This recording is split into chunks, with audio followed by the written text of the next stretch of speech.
Olha, ele é apaixonado por cinema, por música e pela literatura. Paixão que começa na infância. Cresceu, estudou, tornou-se juiz do trabalho, mas decidiu, era hora de publicar um livro com os seus trabalhos reunidos. Eu estou falando aqui do autor J.R. Rocha do Nascimento, que está aqui conosco. Eu vou chamá-lo de autor, embora juiz, doutor J.R. Rocha do Nascimento, que está com esse livro aqui, Um Clarão Dentro da Noite. Um Clarão Dentro da Noite, livro que será lançado hoje, que reúne contos que foram escritos por... Aqui, dá para ver o livro? Daqui a pouco nós vamos ajeitar então. Estamos com o livro aqui. Bom, vamos de qualquer forma, nós temos aqui uma reunião de contos, né, que o senhor escreveu. Foram contos escritos ao longo de quanto tempo, doutor? Boa tarde. Boa tarde. Gostaria inicialmente de agradecer o espaço que o TV Cidade Verde, através do Jornal do Piauí, me concedeu para falar um pouco dessa obra. Bom, são contos, o livro é uma reunião de contos, no total 23 contos, que foram escritos ao longo de 10, 15 anos, né? Grande parte inéditos e outros que eu já tinha publicado ainda nos anos 70, 80, quando o direito não tinha entrado na minha vida, porque na verdade a literatura veio antes, depois veio o direito, veio o magistério de ensino superior, veio a magistratura e eu meio que deixei um pouco de lado a literatura, mas nunca abandonei. E como a gente vai avançando na idade, eu cheguei à conclusão, vou publicar os meus trabalhos.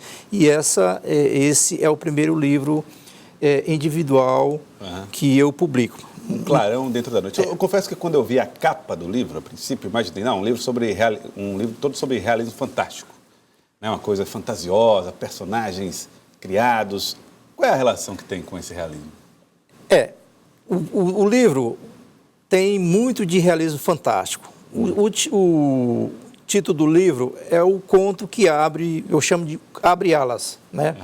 Que fala justamente das imaginações de uma criança, o que passa pela cabeça de uma criança de 8, 10 anos de idade, num dia de chuva forte e trovoadas. Ele imagina que seres estão querendo invadir sua casa, ele imagina que são cavalos, ou então que são seres e fantasma, ou seja, passa tudo pela cabeça dele, mas o pai é que oferece a solução, que na verdade era apenas raios, e o pai acaba afastando os raios quando ele pega um machado, era uma prática comum antigamente, e joga para o terreiro da casa. E aí atrai os raios e o pai diz, calma, aqui eles não entram mais. E aí a criança fica tranquila, porque ele pensava que aquilo ali ia acabar com a vida dele, o mundo ia se acabar. E com esse simples gesto do pai... gesto heróico do pai de atirar o machado no terreiro. O mundo não vai acabar, nós estamos seguros. Era um hábito muito comum, de fato, essa história do machado atirado ao terreiro. Exatamente, essa é a ideia. Bom, mas aí, evidentemente, que o senhor tem também aquela paixão pelo cinema e pela música. O cinema entra no livro de que jeito? É verdade, o cinema entra no livro porque o cinema também veio antes da literatura, né? Então, assim como a música. Então, como é que o cinema está no livro? Tanto em relação a algumas temáticas, como na forma mesmo, no formato da linguagem, com cortes rápidos, né, trechos com bastante fragmentos, como ocorre no cinema. Mas muita intertextualidade com o cinema e com a música. Tem personagens aí um personagem do conto Folha Seca, por exemplo, ele é fissurado em Robert De Niro, o Taxi Drive, né, do Scorsese.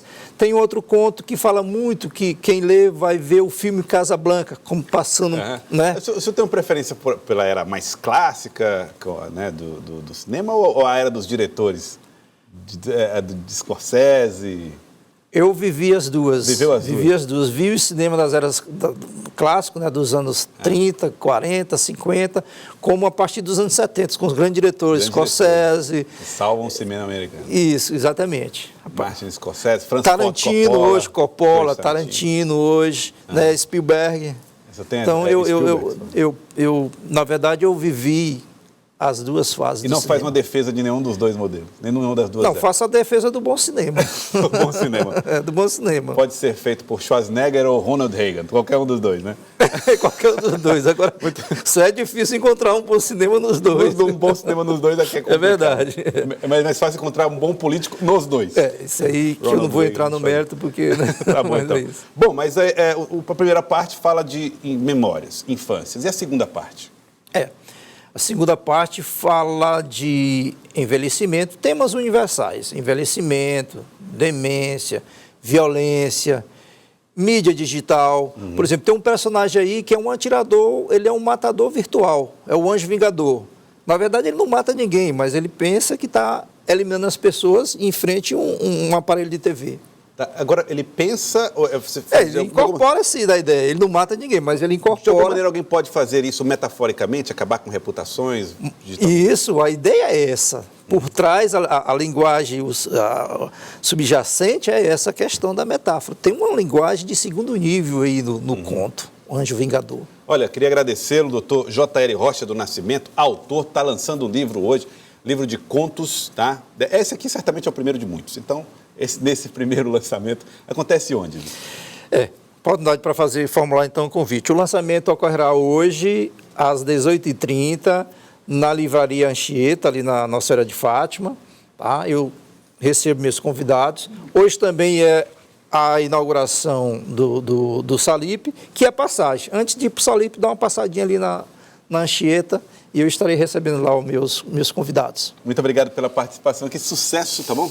Quem agradece foi o espaço. Obrigado. Já fiquei curioso. Muitas referências, cinema, música, memórias. Então vai ser realmente maravilhoso a oportunidade de conhecê-lo.